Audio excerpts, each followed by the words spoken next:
Hello, hunters! The Sheepkiller here. Welcome back to Pokemon Leaf Green version. And this is the finale. So why am I back at the beginning? Well, because we just did the Elite Four rematches last time, and that took us to the credits. So that's why we're ending here. Now I want to fly over to Viridian City. And yeah, so what could there possibly be left to do now that I've called the legendaries, explored every area, and defeated the Elite Four once again? Well, there's not really anything to do, but there are some things I want to go over. First of all, there were two events that I went over before. The one that was only in Pokemon Emerald, the event with Miyu, where you go to Faraway Island and catch it. And then there was the one that was scrapped about Altering Cave that added some Johto Pokemon in there. Well, there's two more events that are in this game, and they took you to certain areas where you could catch some other legendaries. One of them took you to Birth Island, where you could catch the mythical Pokemon from Hoenn, Deoxys. Deoxys is a pretty good Pokemon, and in later generations it could change forms, but back in Generation 3, the form it had depended on which game you had. Its normal form in Ruby and Sapphire, its attack form in Fire Red, its defense form in Leaf Green, and its speed form in Emerald. And this event was for Pokemon Fire Red, Leaf Green, and Emerald. So if I were to do this event, I would get the defense form. However, there is no way to get these events without cheating, and I don't really want to cheat, so we're just going to leave it to me explaining the events. And there was another one. There was another event. And this would take you to a place called Navel Rock, where you can catch two legendary Pokemon from Johto, Ho-Oh and Lugia. Ho-Oh is a physical fire type, which wasn't really good back then, before Generation 4, but it was still pretty good. It was also a flying type, it was fire flying. And it's a pretty good legendary. Too bad this event and Pokemon Coliseum are the only ways to get it, so really the only way you can legitimately get a Ho-Oh from Generation 3 nowadays is to get in Pokemon Coliseum, which is very tedious, because, again, you can't do the event without cheating. And there was also Lugia, a psychic flying type. I think it could do good in either physical or special attacks, which is fine for its typing. And both these legendaries are pretty tanky as well.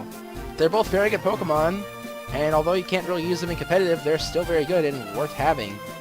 Too bad you can't get them in Generation 3 without the spin-off titles Coliseum and XD or cheating.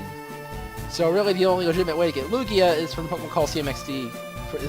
What? What I say there? From Pokemon XD Gale of Darkness. Getting Lugia in XD is a lot less tedious than getting Ho-Oh and Coliseum, but still. Those are the only ways you can legitimately get those Pokemon in Gen 3 nowadays, because those events are long gone. And you can't do them without cheating, and I'm not cheating. So yeah, those are the two events that I never went over that I figured I'd go over today. Ho-Oh and Lugia are the mascot legendaries for Pokemon Gold and Silver, as well as their remakes Heart Gold, Soul Silver. So it was pretty interesting to bring up. And there's one more thing I wanted to talk about, and that was just how this series was. This series, none of the videos really got any good views, but I still really enjoyed making this series. It was fun to do, just making a series going over playing Pokemon Leaf Green all over again. I mean, I've played through Kanto a lot, and this was a very fun playthrough.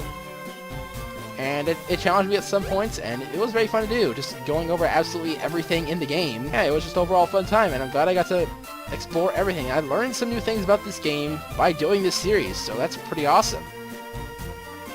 Overall, I'm just glad I did this series, even though it didn't really get that many views. That's not why I did the series, though, but hopefully I entertained at least someone. Now, let's head off to the Pokemon Center, because there's one more thing I want to go over. It is in the PC. I want to go over every single Pokemon I've caught in this series, because they've all played some sort of role in this series. So first of all, there's these three Pikachus. All the failed attempts of getting Bolt because they all had bad natures. This was way back at the start of the series. That was so long ago. And then, there's the rest. All the random Pokemon I caught, just to fill up the decks, and just to catch every encounter. There was Rattata, Pidgey, Mankey, Caterpie, Metapod, Weedle, Kakuna, Magikarp, Nidoran Female, Wigglytuff, Paris, Zubat, Geodude, Clefable, Meowth the MVP, picking up rare candies and being our HM slave before we got rid of that. Farfetch'd, Sandshrew, Drowsy, Bellsprout, Diglett, Dugtrio, Mr. Mime, Voltorb, Chop, Onix, Porygon, Ninetales, Ghastly, Cubone, Haunter, Snorlax, Krabby, Venonat, Pidgeotto, Victreebel, Ditto, Exeggutor, Kangaskhan, Rhyhorn, Venomoth, Nidoqueen, Parasect, Pinsir, Tauros, Goldeen, Slowpoke, Poliwag, Seaking, Dratini, Chansey, Dragonair, Poliwrath, Gyarados, Jinx, Tentacool, Horsey, Raticate, Fearow, Lickitung, Seal, Dugong, Golbat, Articuno, Kingler, Tangela, Magnemite, the best Pokemon, not really, it's still good though, Magneton, Electrode, gosh dang Zapdos, Hitmonlee, Lapras, Grimer, Muck, Coughing, Ammonite, Aerodactyl, Ponyta, Rapidash, Machoke, Moltres, Tentacruel, Persian,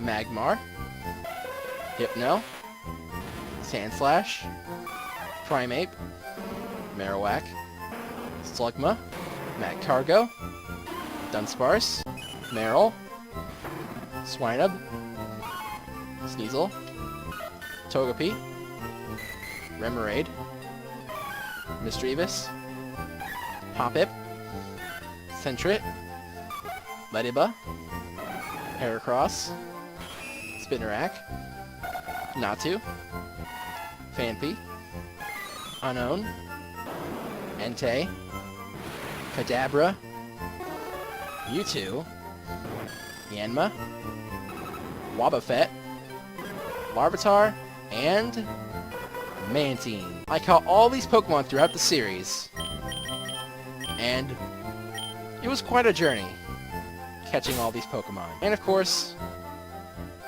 you can't have this series without my team. I had King, the Venusaur, ironically named because it's the only female on my team,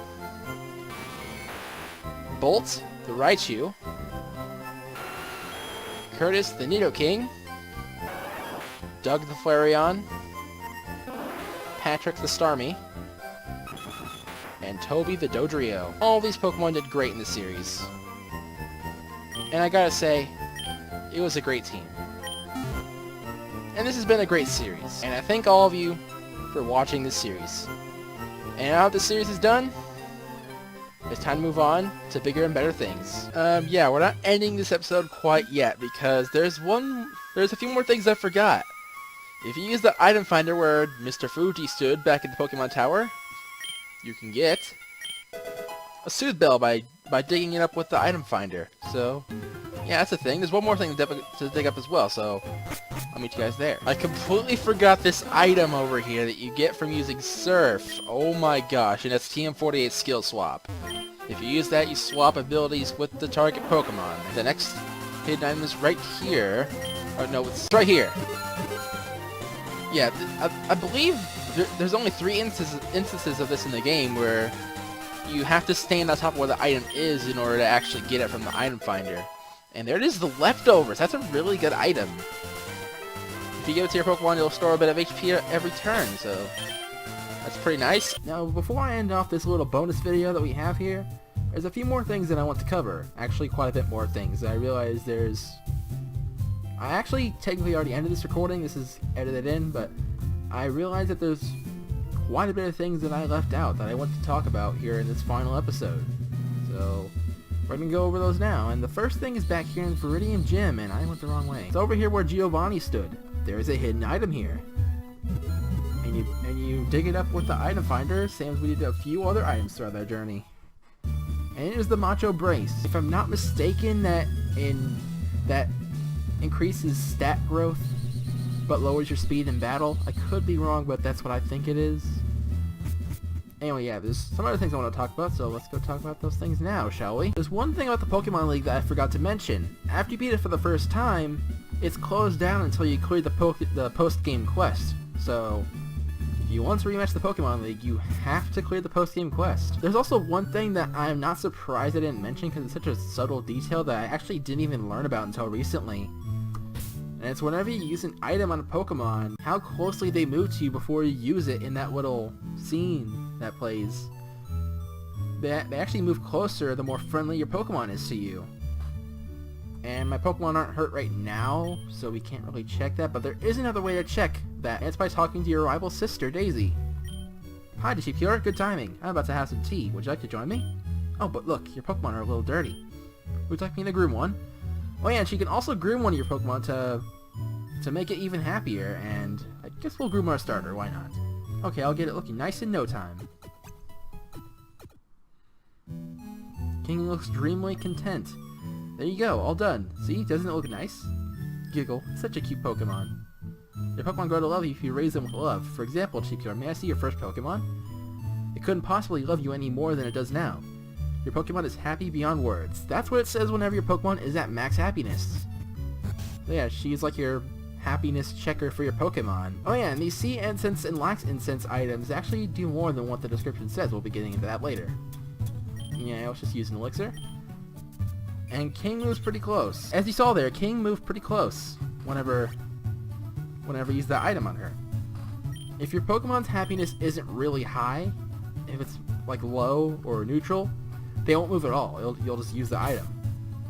But they move closer depending on what their happiness is. Pretty subtle detail that I didn't remember until recently. It's pretty nice. There's also that powder jar that we got way early on in this series, which once you have it, you get to do this Berry Crusher minigame.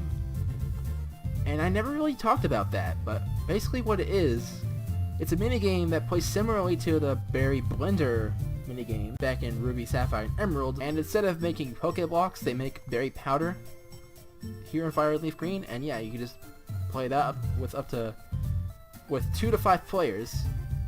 Yeah, it's just a minigame you can do to get berry powder, so that's pretty nice. I haven't really talked about that up until now. I finally did here in this bonus episode. On the subject of minigames though, there was also those ones back at 2 Island that I never talked about. And there's one other thing I have to talk about 2 Island as well, so let's head there now. Here we are. And yeah, I told you before that the inventory in this shop goes up whenever you clear certain things in the game. The first Sevi Islands quest, and then the second one in the post-game. I can't tell you how grateful I am for your rescue while still. Thanks to your feat, the people of 3 Island have changed their attitudes about Kanto people. And I'm from Kanto, you see. People of 3 Island helped me add to my merchandise. So yeah, this is how his merchandise goes up after rescuing while still. People no longer hate others from Kanto, so they help this guy out. So that's what his roster looks like after clearing the first quest. And now, I think we might have to leave and come back to see his final roster. Inventory, merchandise, whatever. I guess we'll just go into the game corner first and talk about those mini games. I'm not going to show them off. And one of them is, it's the Pokemon Jump mini game. And you get a first stage Pokemon and jump over Venusaur's Vine Whip. So yeah, you play that with 3 players, and you all have to have first stage Pokemon to jump over Venusaur's Vine Whip, and whoever jumps over the most Vine Whips wins. And the other one is Dodrio's Berry Picking. You use a Dodrio and collect as much purple berries as possible. If I'm not mistaken, the purple berries give you points and the green berries take away points, and you want to get the purple berries. And yeah, that one's also with 3 players. I'm pretty sure you cannot play those on your own. In fact, let me check that now actually. Let's see, what do you have to say? I can explain game rules to you if you'd like. Looks like he'll be telling us the rules here actually. And it's exactly what I was thinking. Yeah, you have to have a small Pokemon, and Pokemon that only swim, burrow, or fly or not. You got jumping, so any flying Pokemon, water Pokemon, or Diglett.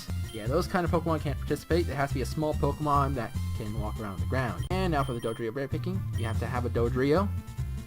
catch falling berries. You press right, up, or left on the control pad to move the heads to pick up the berries. Yeah, that's how those minigames work. Now let's see what happens whenever we try to play this minigame. Can we wait just a little bit? That's all it tells us, is that we don't have a wireless adapter. That's exactly what it would tell us when we do any other communication stuff as well. Yeah, that's basically how those two minigames work. You have to play with friends, and those are the controls for those two minigames. For the jump one, you press A to jump, and for the Dodrio one, just the control pad. And now, has this guy's shop updated now? Hi, I'm giving it my best here. Hope you do too, the Sheep Killer. Yep, and his merchandise has gone up now. His final inventory is Ultra Balls, Great Balls, Lemonade, Soda Pop, Fresh Water, and Moo Moo Milk. 999 Moo Moo Milk, because Moo Moo every day, yes. And now, what do you have to say? The shopkeeper's brother took a job at the game corner. He's trying to pull together money so they can buy more merchandise. Listen, did you know? A famous trainer came to the island a little while back. He's one of the Elite Four. His name is Bruno. He went away disappointed when he found out they were all sold out of Rage candy bars. It's kind of interesting. Bruno wants to get Rage candy bars, but he couldn't. Oh, and another NPC has shown up.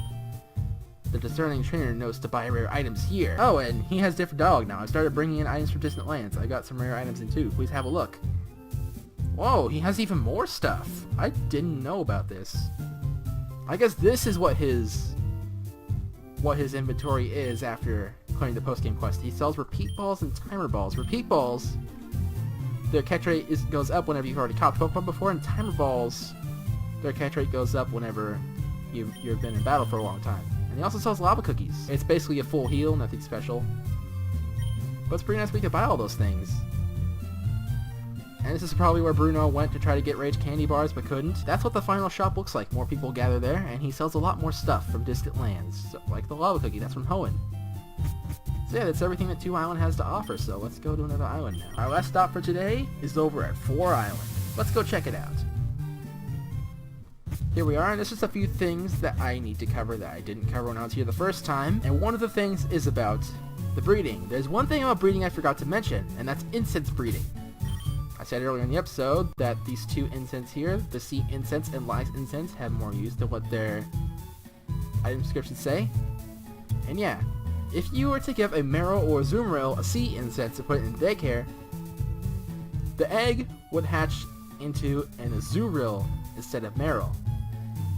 Without the incense, you'll just get Meryl, but with the incense, you get its pre-evolution Azumarill that was introduced in Generation 3. And for the Lax Incense, if you give that to a Wobbuffet, put it in daycare, the egg will hatch to a Wynot instead of a Wobbuffet, which is Wobbuffet's pre-evolution introduced in Generation 3. So yeah, that's what incense breeding is. It gets you Pokemon from breeding that you couldn't get otherwise. And there's also some things about the stickers I forgot to mention. Well, actually I did technically mention this, but I didn't go into detail about it, and I want to do that now. Oh, but first, since we hatched that egg at the Togepi, we get to have the egg sticker as well. That's pretty good. Yep, I'll give you one of these. And we get the egg sticker to our trainer card now. So I might as well open my trainer card and explain things there. Here we are.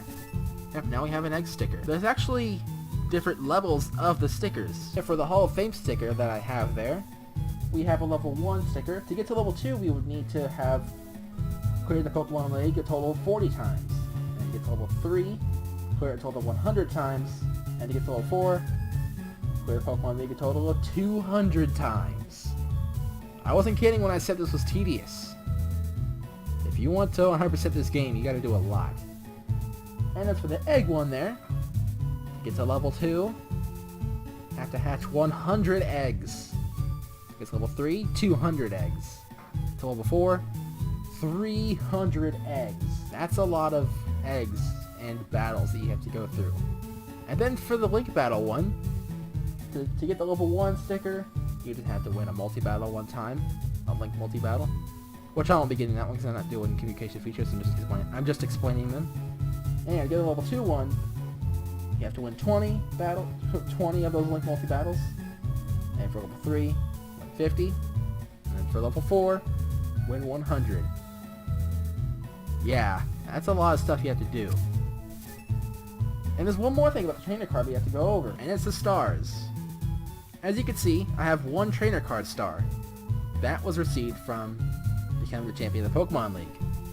there's 3 more stars you can get. You don't have to get these in order, but there's 3 more stars you can get. To get one of the stars, you would have to jump 200 times in the Pokemon Jump minigame and collect 200 berries in the Dodrio berry picking minigame. So yeah, if you want that 100%, you have to play those minigames, it seems. And to get another star, you would have to complete the Kanto Pokédex. Catch every single Pokemon in it besides Mew. That's not required because it's an event Pokemon. And to get another star, you have to clear the National Pokédex. Now, just like with the Kanto one, you don't have to catch every single Pokemon, just all the non-event ones. So, in order to get that star and the other reward for it, ones that aren't required are Mew, Celebi, Ho-Oh, Lugia, Jirachi, and Deoxys. The reason why these Pokemon aren't required for the rewards is because they can only be obtained through either events or connecting with spin-off games. Now the last thing we have to cover before returning to Kanto is back in Lorelei's house here. You see your collection of Pokédolls here. Whenever you clear the Pokemon League 25 times, 1 more doll will appear in here. Whenever 8 dolls are added, in other words clearing the Pokemon League 200 times, her collection will stop growing. So basically whenever you get the level 4 Hall of Fame sticker, that's whenever all the dolls are added in here as well. Kinda nice, but they'll still be very tedious. But now let's head back to Kanto for the last thing we're going to cover today. And it's back here in the Celadon building. We're gonna go up and talk to those Game Freak people once again. This guy here, is that right? I'm the game designer. Filling up your Pokedex is tough, but don't quit. When you finish, come tell me. If you've completed the Kanto Pokedex, he'll give you a certificate showing you completed the Pokedex. And he'll give you another one for completing the National Pokedex. So those are the other 2 rewards I was talking about. So yeah, every single Pokedex reward is just a visual award to show you've done it. If you're not a fan of those rewards, then just don't go for it. It's not worth it. I'm not going to either. Not that I could get them all anyway. Yeah, that's everything we have to cover today, so let's end off this episode now, shall we? Thank you guys for watching, and I'll see you guys in the next video. Whatever that may be, because the series is over now. Happy hunting!